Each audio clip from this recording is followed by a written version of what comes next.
सभी को राधे राधे। गरुड़ पुराण के अनुसार व्यक्ति खुद को कहाँ पाता है, अर्थात मृत्यु के पश्चात खुद को कहाँ पाओगे। दोस्तों, मृत्यु के तुरंत पश्चात व्यक्ति प्रेत योनि में चला जाता है तथा प्रेत योनि में जाके आत्मा को बहुत कष्ट होता है। गरुड़ पुराण में भगवान कहते हैं, हे गरुड़, हे विंदा के पुत्र कश्यप नंदन, मृत्यु के पश्चात आत्मा को यम मार्ग में बहुत कठिनाइयों का सामना करना पड़ता है। जो व्यक्ति अपने जीवन में पुण्य कार्य करता है वह व्यक्ति 40 दिन के अंदर ही अपना दूसरा शरीर धारण कर लेता है, उसका दूसरा जन्म हो जाता है। परंतु जो व्यक्ति पाप कर्म करता है उस व्यक्ति को कालांतर तक भी पृथ्वी पर ही भटकना पड़ता है। नंबर 1, यमदूतों का आना। जब व्यक्ति की मृत्यु होती है तो वहां पर यमदूत आ जाते हैं। नंबर 2, यमदूत आत्मा को जकड़कर ले जाते हैं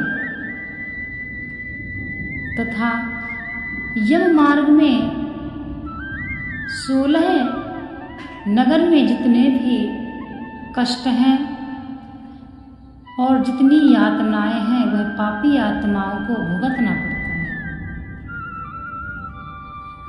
नंबर 3, बैतरणी नदी का पार करना।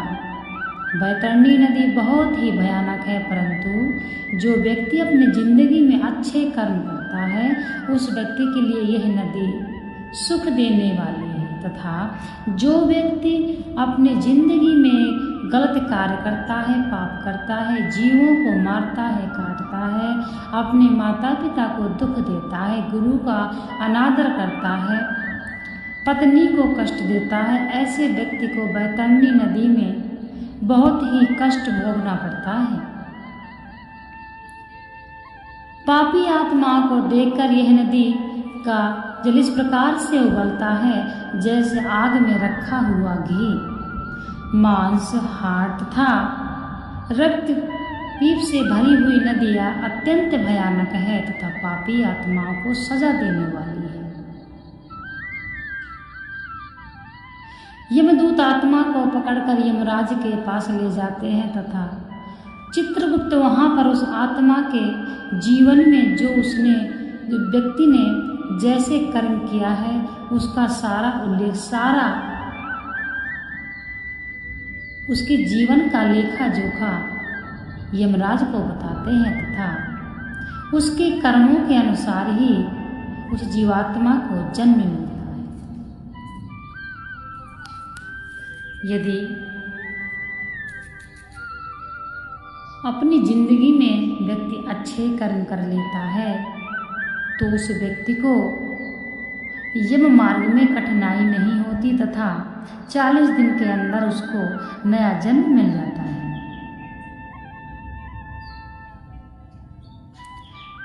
पापी आत्माओं के लिए बहुत ही कष्टकारी है परलोक। इसीलिए गरुड़ पुराण में बताया गया है कि पापी आत्माओं को क्या करना चाहिए। पापी आत्माओं के लिए उनके पुत्र, उनके परिवार वाले मृत्यु के पश्चात जो पिंडदान करते हैं, जो भी पुण्य कार्य करते हैं, उनसे उनको बहुत सहायता मिलती है। इसलिए मृत्यु के पश्चात परिवार का भी कुछ कर्तव्य होता है।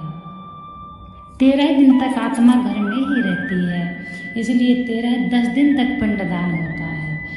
10 दिन तक पिंडदान होता है, उस पिंडदान से ही उसका शरीर बनता है। जिन आत्माओं को पिंडदान नहीं होता है, जो सा व्यक्ति यदि किसी की मृत्यु हो गई, उसके परिजन उसका पिंडदान नहीं करते हैं, उसको बहुत कष्ट मिलता है। इसीलिए हमारे गरुड़ पुराण में सब कुछ बताया गया है। इसको पढ़कर मनुष्य अपने जीवन के गति को भी सुधार सकता है। हर व्यक्ति का परम कर्तव्य है कि वह अपनी जिंदगी में ऐसे कर्म करे कि इस लोक और परलोक में उसे कष्ट न भोगना पड़े। अपनी किस्मत का जिम्मेदार स्वयं व्यक्ति है। अपने जैसे व्यक्ति कर्म करता है वैसी उसकी किस्मत भी होती है। गरुड़ पुराण वैष्णव संप्रदाय से संबंधित है। इसके अधिष्ठाता देवता सृष्टि के पालनकर्ता भगवान नारायण है तथा मनुष्य के हित में बड़ी ही अच्छी बातें गरुड़ ने भगवान से पूछी। तब नारायण यह सारी बातें मनुष्य के हित के लिए ही बताए हैं। इसीलिए गरुड़ पुराण सभी को पढ़ना चाहिए। बहुत से व्यक्ति गरुड़ पुराण को पढ़ने में भयभीत होते हैं, परंतु ऐसा नहीं है। गरुड़ पुराण हमें अवश्य पढ़ना चाहिए, हमें अवश्य समझना चाहिए। कहते हैं जो व्यक्ति गरुड़ पुराण का अपने घर में नियमित पाठ करता है उस घर में कभी किसी की अकाल मृत्यु नहीं होती है। भगवान विष्णु कहते हैं, हे गरुड़, तुमने बड़ी ही अच्छी बातें पूछी हैं। गरुड़ कहते हैं, हे भगवान, मनुष्य कैसे कर्म करे कि उसको यम मार्ग में यातना ना मिले। तो भगवान कहते हैं, हे गरुड़ सुनो, यदि व्यक्ति अपनी जिंदगी में अपने गुरु का सम्मान करता है, भगवान नाम का जप करता है, ईश्वर की भक्ति करता है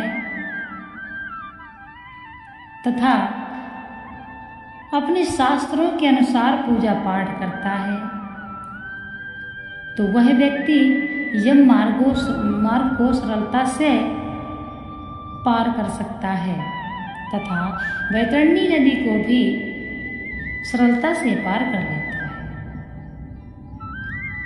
जैसे व्यक्ति कर्म करता है वैसे ही व्यक्ति को परलोक में कष्ट मिलता है। जब व्यक्ति अपना भौतिक शरीर त्याग कर आत्मा प्रेत योनि में जाती है तब आत्मा को अत्यंत कष्ट होता है। वह बार बार प्रयास करती है, उस अपने शरीर में दोबारा प्रयास करती है दोबारा प्रवेश करने के लिए। जब भौतिक शरीर का किसी मनुष्य का त्याग होता है अर्थात आत्मा प्रेत योनि में जाती है तब आत्मा को बड़ा कष्ट होता है, रोती है, बिलखती है, हाय हाय करती है, भ्राता भ्राता करती है और अपने शरीर को देखकर उस शरीर की मोह करती है और उस शरीर में दोबारा प्रवेश करने की बहुत यातनाएं करती है। अपने परिजनों को रोता हुआ देखकर बिलखती है। यमदूत उसको जकड़ कर रखते हैं और कहते हैं, अब यहाँ तुम्हारा कोई नहीं है, अब यहाँ तुम्हारा कोई साथ नहीं देने वाला है। तुम कितना भी चिल्लाओ तुम्हें यहाँ कोई महसूस नहीं कर सकता है। अब तुम हमारे साथ चलो, अब यह संसार तुम्हारे लिए नहीं है, बस इतने दिन के लिए ही तुम्हें यहाँ पे रहना था। अब तुम हमारे साथ चलो, यहाँ की चिंता छोड़ो, यहाँ की मोह ममता छोड़ो। अब यहाँ तुम्हारा कोई नहीं है, ये संसार अब तुम्हारा नहीं है। भौतिक शरीर जब तक तुम्हारे पास था तब तक के लिए ही यह शरीर था। अब तुम इस संसार से चलो। आखिर यमदूतों की बात सुनकर आत्मा को बोध हो जाता है और वह यमदूत की बात मानकर यमदूतों के साथ चल देती है। तो यह बात सत्य है। गरुड़ पुराण में जितनी बातें बताई गई हैं सभी को पढ़ना चाहिए, समझना चाहिए।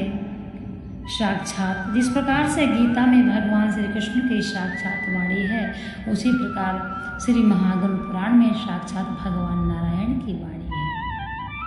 श्री राधे श्री राधे श्री राधे।